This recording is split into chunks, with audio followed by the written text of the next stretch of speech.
Mesdames, Messieurs, bonjour, bienvenue à l'émission Parole vivante en compagnie de M. Roland Grimard, Jeff Leray et moi-même, Régent Joly. Tout un défi aujourd'hui qu'on a pour aborder le sujet, le thème, non seulement pour aujourd'hui, mais dans les semaines à venir, la foi. C'est le grand thème qu'on va aborder sous différents angles. La foi, qu'est-ce que la foi? Une définition. Également, pour qui la foi? Pourquoi la foi? On va vraiment en contre-courant parce que nous sommes dans une mentalité aujourd'hui où on essaie de comprendre ce que c'est que la foi, tout en ayant la foi, mais sans manifestant cette foi-là. Alors, vous avez tout un défi aujourd'hui, et moi aussi, de pouvoir dire à nos téléspectateurs qu'ils ont besoin de la foi afin de pouvoir saisir et comprendre les grandes réalités de la vie et de leur existence. C'est le thème que nous abordons aujourd'hui. La foi, c'est quoi et c'est pour qui? C'est le thème que nous abordons aujourd'hui à l'émission La Parole vivante.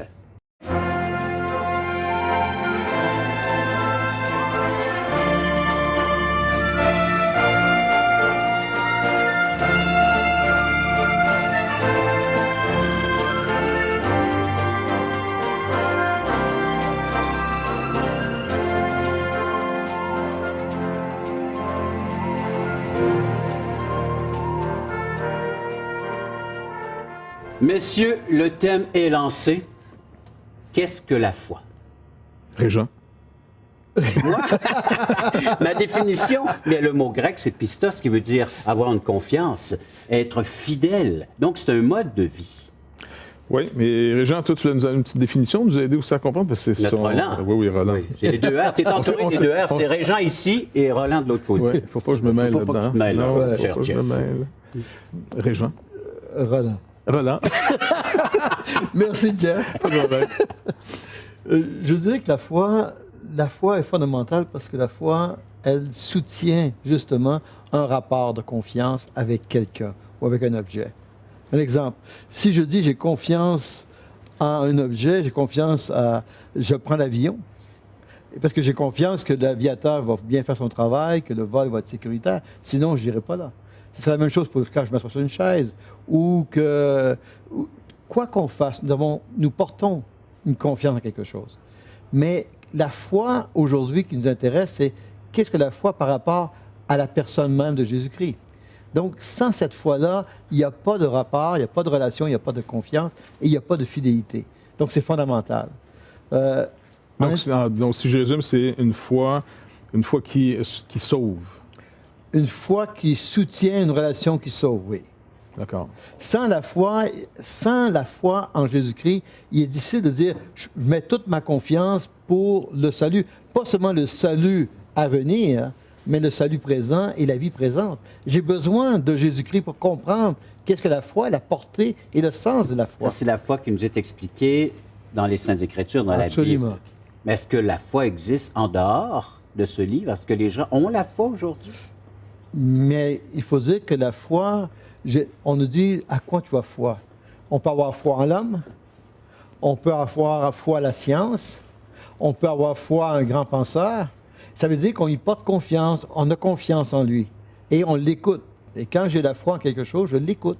Et ça change ma vie. Est-ce que notre époque, par contre, n'est pas caractérisée par tout le monde doute? On est cynique face aux politiques, on est cynique face au futur.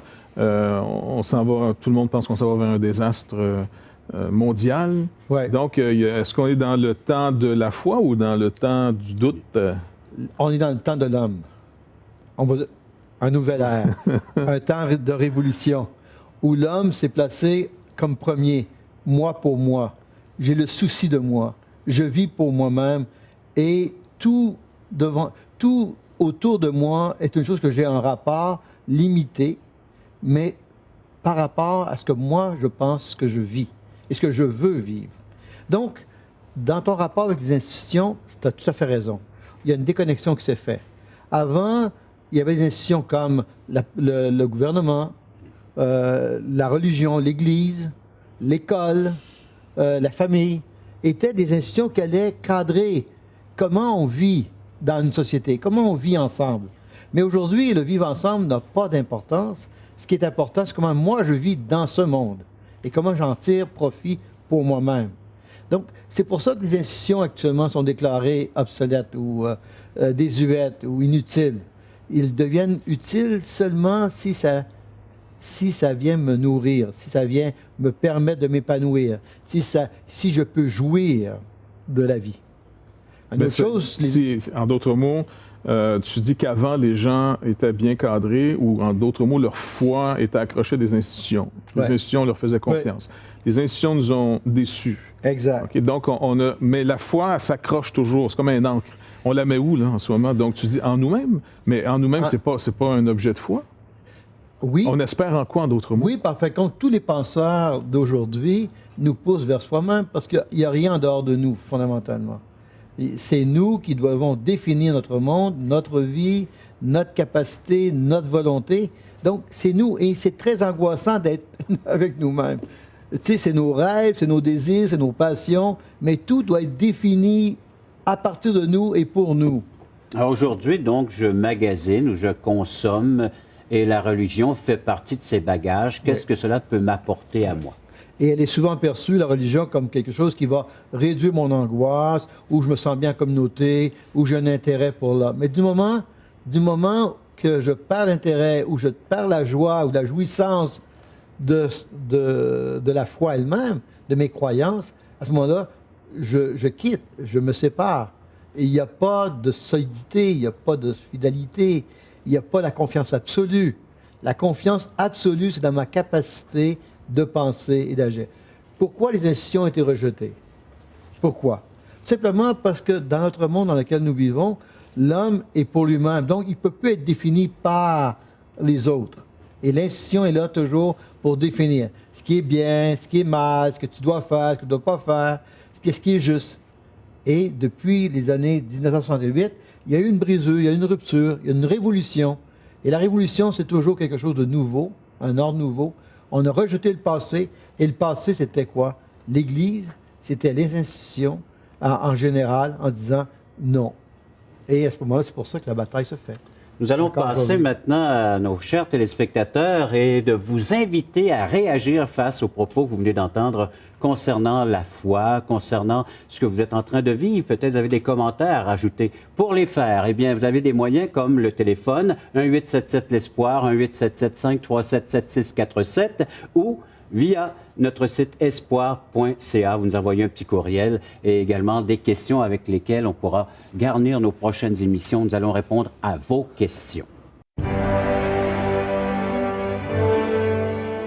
Nous pouvons lire « Or, sans la foi, il est impossible de lui être agréable, car il faut que celui qui s'approche de Dieu croit que Dieu existe et qu'il est le rémunérateur de ceux qui le cherchent. »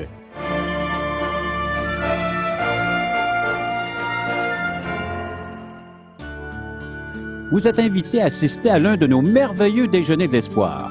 Un déjeuner causerie gratuit partout au Québec. Vous pourrez y entendre le témoignage de vie transformée par l'amour de Dieu. Pour connaître et savoir où ont lieu ces déjeuners, appelez-nous maintenant en composant le 1-877-L'Espoir. 1-877-537-7647. Ces déjeuners sont offerts gratuitement. Bienvenue à tous!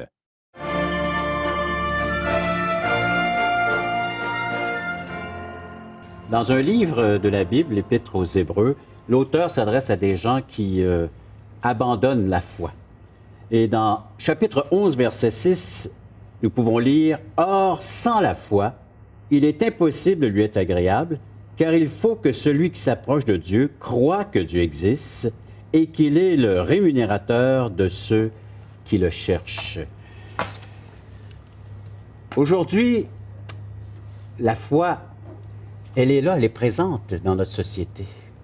Et ici, on est encouragé à l'ancrer à Dieu lui-même, source de la vie, et celui qui donne l'essence de la vie, qui donne les ressources de la vie, tout ce dont nous avons besoin afin de pouvoir être ce que Dieu voudrait que nous soyons. On représente, nous, une institution qu'on appelle l'Église, la religion, les religions. Et les gens il y a une grande décadence comparée aux 30-40 dernières années. Comment rapprocher les gens? Comment leur dire qu'ils ont cette foi en eux, de la placer dans ce Dieu unique que la Bible nous représente, nous révèle. Donc, oui. Je disais même dans un sondage qui a été fait, tu sais, on dit à qui avez-vous confiance? Quelles sont les institutions? Quels sont les groupes de personnes vous avez confiance? Oui. Les religieux ou les pasteurs ou les prêtres, ils sont vraiment dans le bas de l'échelle. Pas dans le bas, dans le 2 tiers de l'échelle. Et qui sont dans le haut de l'échelle? À qui on a Les pompiers. Et c'est eux qui sont dans le haut de Oui. l'échelle de la que- confiance. Parce qu'ils ouais. sont proches des gens. Ah, ben non, c'est bien. Parce que le message passe bien. Mais nous qui sommes justement des hommes d'Église, des hommes qui devraient parler au nom de Dieu pour le bien des gens, mais à ce moment-là, des fois, ils voient à travers l'Église, à travers l'institution, justement, un Dieu qui est trop fermé ou trop radical ou trop qui impose ses valeurs. Pourtant, nous apprécions tout ça. Mais les gens, à cause de cette culture ambiante, où ils ne veulent plus d'imposition, ils ne veulent plus de cadre, ils veulent être pleinement libres de faire leurs choix et de prendre leurs décisions et d'assumer les conséquences de leurs décisions. Mais est-ce que ce sont des décisions éclairées? Est-ce que ce sont des choix éclairés? Ou est-ce qu'ils sont tout simplement laissés seuls? Moi, je crois que la parole de Dieu est fondamentale pour bien comprendre qu'est-ce que la foi et les principes qui soutiennent la foi. Mais la réaction que les gens ont aujourd'hui, je pense qu'elle est normale. On prend un enfant normale? qui est... Oui, normal. Oui, OK. Est normal. Oui. Non, maintenant, ce qu'on croit est peut-être pas normal, mais c'est normal. Non, regarde bien. Mais Si tu dis qu'elle est normale... C'est normal, fais-moi confiance. OK, je te suis. Si tu es trompé, Roland, Oui. Ah ben oui, qu'est-ce que tu vas faire? Tu vas te replier sur toi-même. absolument. OK? Puis c'est normal. Il y a un vide. Il y a un vide et puis... Cherche qui a raison. Et la foi va toujours... C'est comme quelque chose qui s'ancre. Tu parlais que la foi s'ancre dans un lieu sûr. Bon, mais on a tous cette capacité, même ce besoin de s'ancrer à quelque part. OK? Croyant, non-croyant, en passant un athée, a sa foi. Il a décidé de croire, parce qu'on ne peut pas le prouver, comme on ne peut pas prouver l'existence de Dieu. Il a décidé de croire que Dieu n'existait pas, puis là, il commence à s'ancrer là-dedans, puis il bâtit son raisonnement là-dessus. OK? Il essaie de voir s'il est Dans son conscient monde avec lui-même. matériel. Ben, exactement. Monde matériel. Donc, la réaction d'aujourd'hui, elle a finalement une certaine logique. Quand les gens ont été trompés ou, pardon, que les gens ont finalement, je ne sais pas, les institutions n'ont pas été à la hauteur, eh bien, ils se sont tous repliés sur eux-mêmes en disant, mais écoute, si j'ai que ici et maintenant à vivre, ben, je vais en profiter au maximum parce que je ne sais pas ce qui m'attend. Et les institutions, donc, doivent aider les gens à avoir une foi. Que ce soit même le gouvernement, c'est une institution qui est normale, on doit avoir. D'aller dans un pays où on enlève finalement une institution qui est le gouvernement, c'est l'anarchie, c'est la dictature, c'est la terreur du plus fort contre le plus faible. Exact. Mais un gouvernement qui trompe ces gens et qui perd sa crédibilité, vous allez remarquer qu'il va se radicaliser. Il va monter en puissance. Il va s'armer pour garder son pouvoir. Parce qu'en réalité, le pouvoir, le vrai pouvoir, c'est la confiance qu'on fait à une institution. OK? Quand cette institution la perd, elle se radicalise ou elle abandonne. L'Église, finalement, s'est radicalisée aussi. Parce qu'elle sentait qu'elle perdait du terrain. Mais le problème, c'est qu'on a eu la foi dans l'Église. Et c'est pour ça que les gens ont perdu la foi en Dieu. Il n'y avait pas la foi à bonne place. Et c'est aussi vrai pour des gens qui sont dans les églises aujourd'hui qui font trop confiance, même dans leur pasteur. Le pasteur, c'est un ouvrier, et c'est comme tu disais, est-ce que c'est un homme d'église ou ça doit être un homme de Dieu? Moi, je pense que ça doit être un homme de Dieu plus qu'un homme d'église. Parce qu'en réalité, il est serviteur de Dieu. Et ce qu'on attend d'un bon serviteur, c'est qu'il soit fidèle à celui qui l'envoie. Dieu nous envoie avec son message. Le problème, c'est est-ce que je suis fidèle à annoncer sa parole? La foi vient de ce qu'on entend vient de la parole de Christ. Si c'est autre chose que j'ai cru, peu importe l'intensité de ma croyance, la foi ne donne pas quelque chose à l'objet.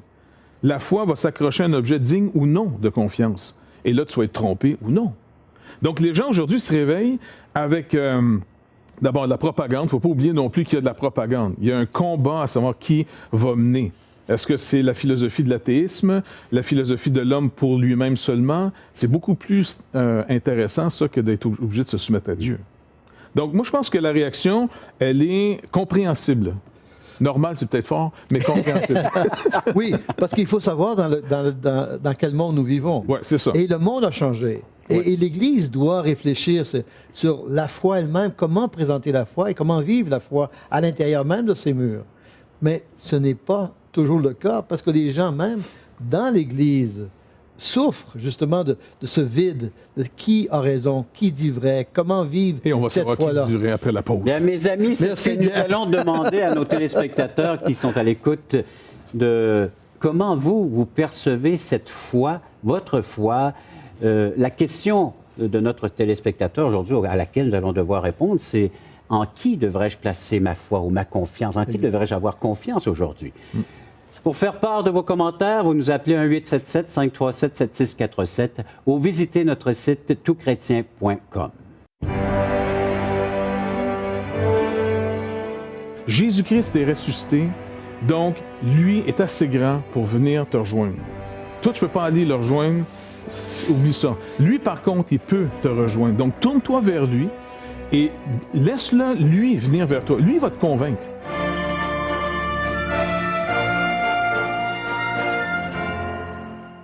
Nous vous invitons à nous contacter pour recevoir gratuitement de la littérature. Vous recevrez le Nouveau Testament, une portion des Écritures relatant la vie de Jésus, ainsi que l'Évangile de Jean qui parle de comment connaître Jésus et sa merveilleuse promesse. Un tract, Aujourd'hui l'espoir, c'est Jésus seul. Et finalement, un livre de relations d'aide sur la Bible de June Hunt qui nous parle que la Bible est la source suprême de la révélation du sens de la vie. Alors n'hésitez pas à appeler, c'est gratuit.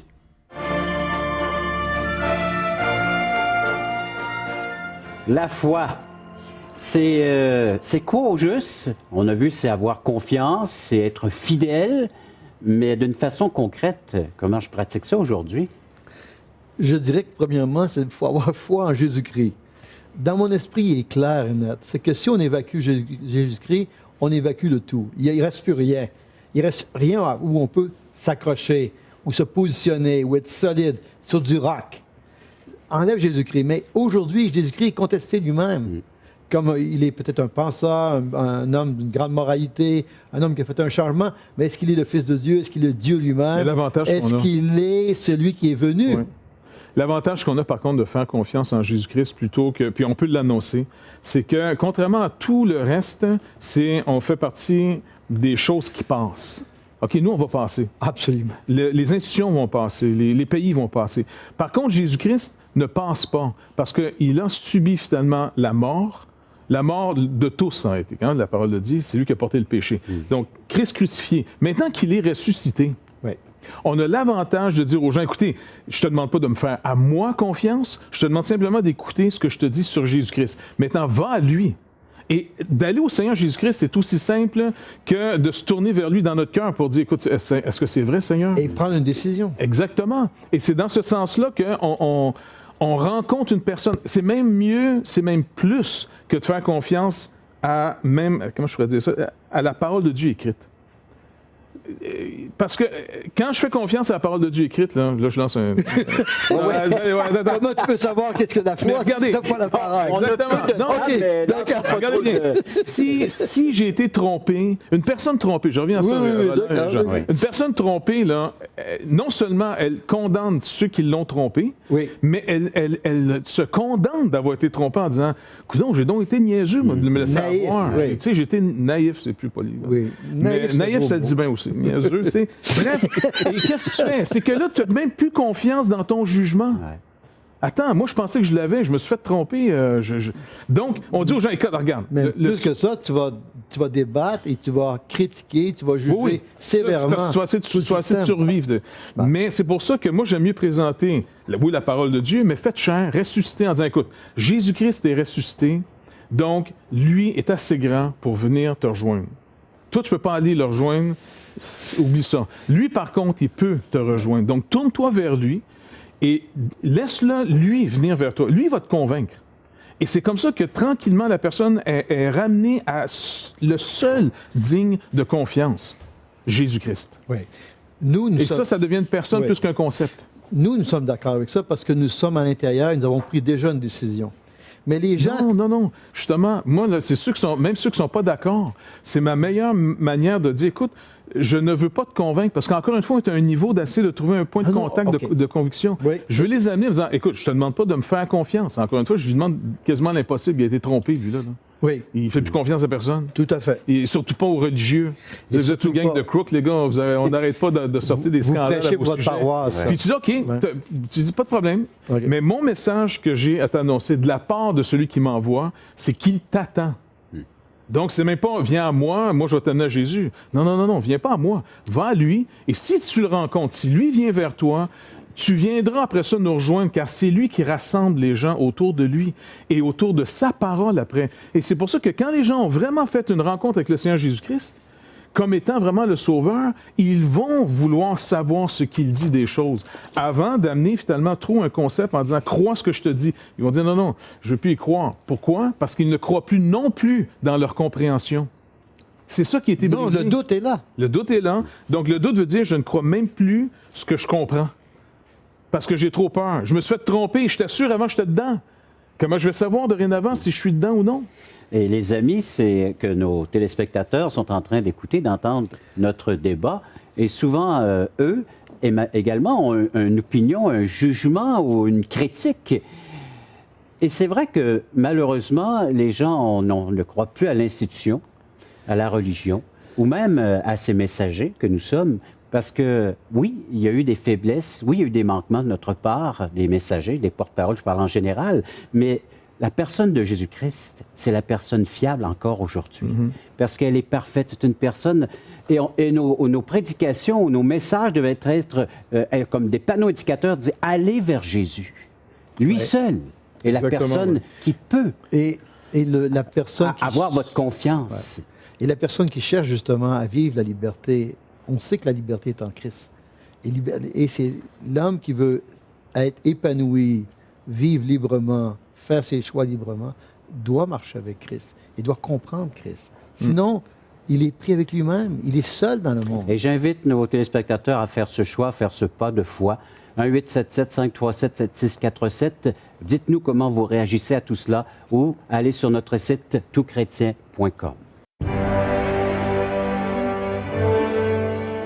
Et je voyais toute son angoisse, toutes ses préoccupations, parce qu'il était tout seul avec lui-même face à la mort et face à la mort de sa belle-sœur.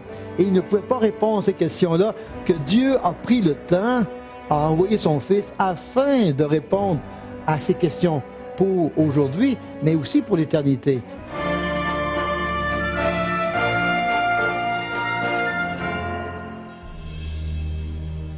Et je pense que toutchrétien.tv va être une ouverture, un outil qui va nous dépasser.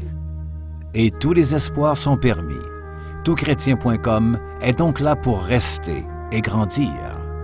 Ce grand portail constitue en lui-même une plateforme unique d'études et d'échanges entre les chrétiens du Canada francophone et de la francophonie tout entière. Toutchrétien.com, un vecteur d'évangélisation unique au service de l'Église de Jésus-Christ. Pour les gens qui ont envie de vivre une relation avec Jésus-Christ, je crois que là, ils vont trouver quelque chose qui ressemble à leur temps et qui répond à des besoins de tous les membres de leur famille. Il y a une personne qui attend attentivement que nous répondions à sa question. On a un peu répondu au dernier volet. En qui faire confiance? Oui. Et puis justement, on a une petite brochure ici qui pourrait aider les gens. Ai-je la bonne sorte de foi? Et c'est un bon résumé parce que l'auteur ici nous montre finalement que on va toujours, malheureusement ou heureusement, croire en quelque chose. Mais c'est l'objet de ma foi qui justifie si ma foi est bonne ou non. Je peux croire que je sais pas, moi, dans le jus de carotte, ça va sauver ma vie, mais je veux dire, c'est pas la dose de foi que je mets dans la carotte qui va faire quelque chose, c'est la carotte qui va me dire si j'ai bien fait. Pas un bon teint, un beau teint devant le jus de carotte. Bref, Exact. il y a toutes bonnes choses dans chaque chose. Donc, ça veut dire, est-ce que finalement, j'espère dans la bonne personne ou encore une fois, quelqu'un qui ne me trompera pas. Et là, on dit aux gens ici, il y a un danger de faire confiance à l'occultisme, à l'ésotérisme, ou encore au mysticisme, au sacramentalisme, ou que ce soit le légalisme, même l'égocentricité, même me faire confiance à moi. Exact. Écoute, si on a pu me tromper, pourquoi je continue à me faire confiance? Est-ce que je peux me tromper moi-même? Bien, certain. C'est ça. Ça va pas bien dans ça, mais c'est vrai. Et donc, c'est pour ça que ça, moi, je trouve que c'est un bon petit résumé, très simple. On l'offre gratuitement. Oui, et quiconque veut l'avoir, juste à nous appeler. Mais encore pour une fois. répondre à la question, Bien, hier j'ai vécu, j'étais dans un salon funéraire. C'est là où on est Ça, c'est le sérieux. terminus. C'est le terminus. C'est là qu'on est sérieux. On doit se poser au moins la question. Et je me suis assis à côté d'une personne et on a commencé à parler. Et la personne il s'est dit, je suis croyant, mais non pratiquant. C'est une définition assez, oui, assez particulière. qui représente En disant une bonne... Qui représente aujourd'hui. Beaucoup de gens vont dire, je suis croyant, mais non pratiquant. Ça veut dire, je ne vais pas à l'Église, je ne fais plus confiance à l'Église. Il me dit, nous avons été trompés. Un peu le discours comme ça que tu as dit. Et puis, il me dit tout simplement, je ne sais plus quoi. J'ai dit, oui, mais est-ce que vous avez plutôt votre foi en Jésus-Christ? Il dit, je ne sais plus. Est-ce que vous croyez que Dieu existe? Je ne sais pas réellement si Dieu existe. Je ne sais plus. Mais pourquoi, comment vous voyez votre sœur qui était décédée, votre belle-sœur plutôt, qui est décédée? Bien, je pense qu'elle est dans le ciel. Mais qu'est-ce qui fait que vous croyez qu'elle est dans le ciel? Bien, parce que j'aime penser ça. Mais est-ce que vous avez foi? Est-ce que vous avez confiance? Est-ce que c'est solide, votre pensée? Il dit non, je ne sais pas. Et je voyais toute son angoisse, toutes ses préoccupations, parce qu'il était tout seul avec lui-même face à la mort, et face à la mort de sa belle-sœur. Et il ne pouvait pas répondre à ces questions-là, que Dieu a pris le temps à envoyer son Fils afin de répondre à ces questions pour aujourd'hui, mais aussi pour l'éternité. Et j'étais là, j'ai dit, oui, mais la foi, c'est quoi la... Mais il dit, je ne sais plus. Je ne sais plus c'est quoi la foi. Je ne sais plus à qui faire confiance. Ils nous ont, dans le passé, ils nous ont dit beaucoup de choses et on les a suivis en parlant d'Église. On les a suivis, on s'est trompé et aujourd'hui, on ne sait plus vers qui se tourner. Moi, je lui ai dit, mais il y a Jésus-Christ. Il y a Jésus-Christ. C'est vrai qu'il est le chef de l'Église. Mais l'Église, ce n'est pas les hommes. L'Église, c'est vraiment le corps de Christ. Ce sont des gens. Je lui ai dit, est-ce que vous avez une relation personnelle avec Christ? Il dit, je ne sais pas de quoi. Je ne sais pas. Et je dirais que c'est fondamental. Nous, on doit remettre Jésus-Christ en première place, au centre même du message et de la vie. Et comme étant une personne ressuscitée. Parce que les gens, Jésus-Christ, c'est un concept. Christ, c'est comme une religion. Une religion, c'est ça, toi. Donc, c'est vraiment un fondateur de religion. Parler de quelqu'un de ressuscité et qui comprend qu'on ne comprend plus. Les amis, je dois vous interrompre. Encore? Bien oui, l'émission achève et d'inviter nos téléspectateurs à mettre leur confiance en celui qui la mérite pleinement, celui qui s'est offert pour vous, celui qui s'est donné pour vous en sacrifice afin de vous racheter, de vous sauver, vous donner une assurance que seul lui peut vous accorder. La foi en lui, c'est la foi qui sauve. Appelez-nous à 877-l'Espoir, 1-877-537-7647 ou visitez-nous sur espoir.ca ou à toutchrétien.com et par le fait même, on pourra se communiquer. Merci encore une fois d'avoir été à l'écoute. Merci d'avoir été là, vous aussi. À la prochaine.